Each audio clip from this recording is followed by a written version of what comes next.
Dr. Barry, London News, Melbourne. And the background you can see is definitely Melbourne.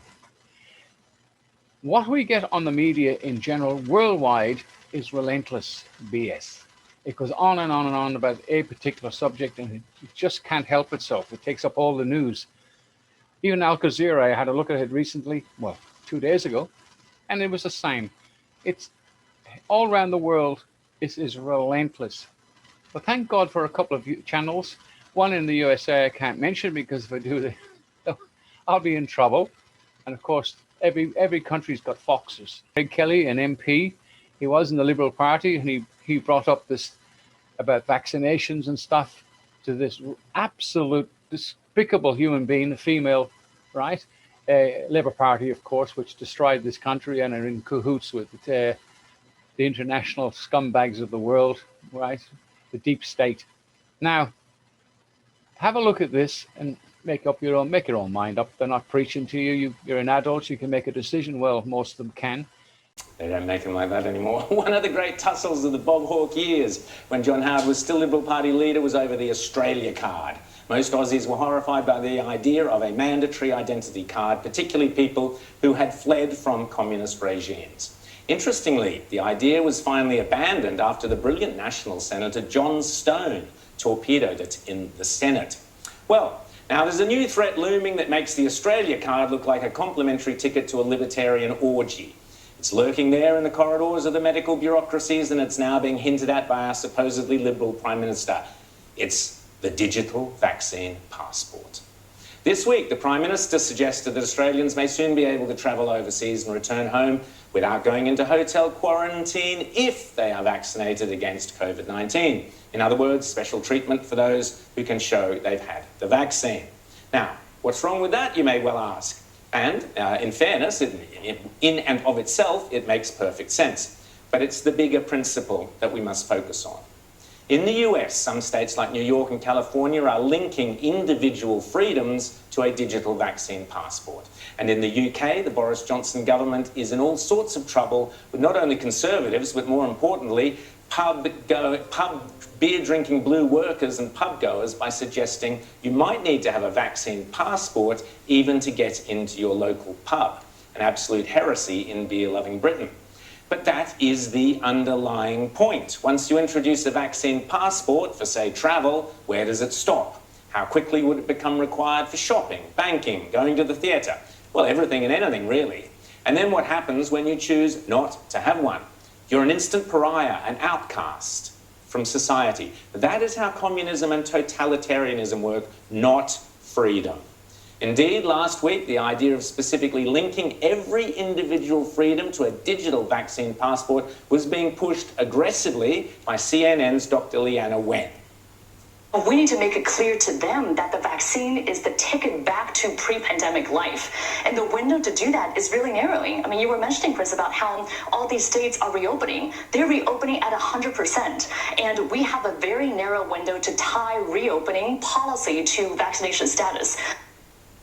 A vaccine passport will allow governments to decide who can travel where, who can buy what, who can earn what, or even who gets what jobs. You heard the woman. Tie the vaccine to personal freedoms. There's only a narrow window. Only allow people to return to a normal life if they can show they've been vaccinated. If there's one thing we learned from the past 12 months, it's how easily our police, particularly in authoritarian left-wing states like Victoria and Queensland, can so easily become quasi-fascists. While to their eternal shame, the federal government and the Prime Minister sat on their hands and said absolutely nothing. Every aspect of human liberty, freedom of expression, freedom of movement, freedom of opportunity, and personal choice and individuality, they're all threatened permanently and perhaps irrevocably by a digital vaccine passport. So let's be clear, I have no problem with taking any vaccine. Take as many as you like, so long as I know what the risks are, and more importantly, so long as it is my choice to do so, not someone else's. Coercion through the workplace or restricting the liberties of those who choose not to take the vaccine is as obscene as it is wrong. Any attempt at a mandatory vaccination program or any kind of coercion leading to some weird Chinese-style social credit system of a vaccine passport that limits your freedoms must be resisted at all costs. It's called freedom, And that is what our ancestors gave their lives for. On a lighter note, at least some people are starting to protest against the assaults on freedom. Why? The lockdowns and masks have even forced Mick Jagger to get out and write his first decent rock song in ages. If the Stones can't take the mickey out of these mandatory measures, who can? But on a more serious note, at least one Australian MP is concerned enough about this threat to our ancient freedoms and is prepared to do something about it. Craig Kelly is no stranger to outsiders. He was forced to quit the Liberal Party when, in what has become a dispiriting pattern, he was thrown under a bus by Scott Morrison for daring to raise questions about the vaccines, for championing the Australian anti-COVID preventative treatment ivermectin, and for labelling kids being forced to wear masks as child abuse. In every instance, Craig Kelly has been demonised by the ABC, by Labor's Anthony Albanese, the ridiculous Chris Bowen, by the health bureaucrats, and offered no support from his own side of politics. Yet on every one of these four issues, Craig Kelly has been shown to be right and the bureaucrats have been shown to be wrong. On masks, on ivermectin, on hydroxychloroquine, and on the safety of AstraZeneca. Indeed, in the last week, events have vindicated his stance on all these topics. Craig Kelly joins us now. Craig, how are you? Yeah, good morning, Rowan. Good to be with you on this Sunday morning.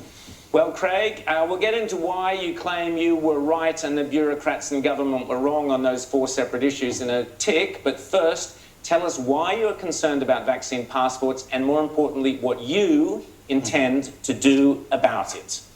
Well, Rowan, you shouldn't have to show your medical papers to participate in normal society. The idea that you would have to produce some government document to show your medical records to enter a pub, a cafe, a shopping centre, a sporting ground, is completely contrary to all the freedoms that we enjoy here in Australia.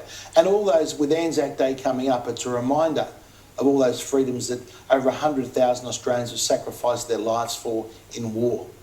Now, over in the US, we've seen now 12 US state governors, led by the Florida governor, Governor Ron DeSantis, bringing in legislation and also executive orders by the governor are banning these vaccine passports. I've taken DeSantis' legislation and his executive order that he has put forward in Florida, and I've given it to the parliamentary draftsman. And there's my intention, as soon as Parliament commences, to introduce that into the federal parliament as a private member's bill to ban domestic vaccine passports in Australia. Craig, tell us briefly, before we get to more questions, just tell us briefly, I mentioned the four areas you claim you were right and the health bureaucrats were wrong. Just run through them very quickly. First of all, on ivermectin. Well, first, ivermectin, we now have 51 studies out of 52 studies showing that ivermectin is a highly effective treatment, both as a the bureaucrats here are saying masks, you were roundly attacked for saying that kids wearing masks was child abuse. Why do you say you were right and they were wrong? Well, Rowan, firstly, the evidence is now, and there was never any evidence to show that masks were effective. Never any, in fact, the evidence was all the contrary. And now we've got, especially from the USA, we've got some states that had compulsory mask mandates. We've got other states that didn't have mask mandates. And we can see there's no difference in their infection rates. We've even seen there in Texas recently, they put a prohibition on all their mask mandates. They said, that's it. We're not masking people up again. There's no evidence for it. And of course, Fauci and all these other people said this will lead to a disaster. Since Texas has done that, we now have a month of evidence. Texas's rate of infections have actually declined. But the real concern, Rowan, is studies out of Germany that show that masks can actually be dangerous for people's health. There's a real concern about the particles and that people breathe in. To think that we force these things upon children is just an absolute disgrace, Rowan, and I stick by my words. It is child abuse to force a child to wear a mask. It harms them both psychologically and physically. Hi, let's have a look at this new ID card. That's a photograph, just an old photograph. Just need head and shoulders. The name goes in down the bottom here in the correct manner. Again, over here. And the surname, which is the one they use to control you. It's a person. If you believe you're a person, well, the law applies to you. That's the fictional law that is. And of course, the address and this barcode, because all these IDs have an individual barcode, and it's posted out to you by registered post, and that barcode stays with you ever. That comes from Bill Turner's principles, and it really, really works. And on the back of this card, we'll have a look. We stand under common law, and with the claim of the knowledge is with the fact of truth. You see, the truth. You just read through that there yourselves nice and slowly. You see the principles of common law are humanity, caution, and prudence. And down the bottom here, you look, to act with kindness, humanity, take care not to harm others, prudence, use common sense, good judgment, and be mindful of your actions. So it does explain what those meanings up there. And then it says no contract with fictional laws, no contract with corporations or fictional courts. As a living man and woman, I stand under God's law. It's a fact.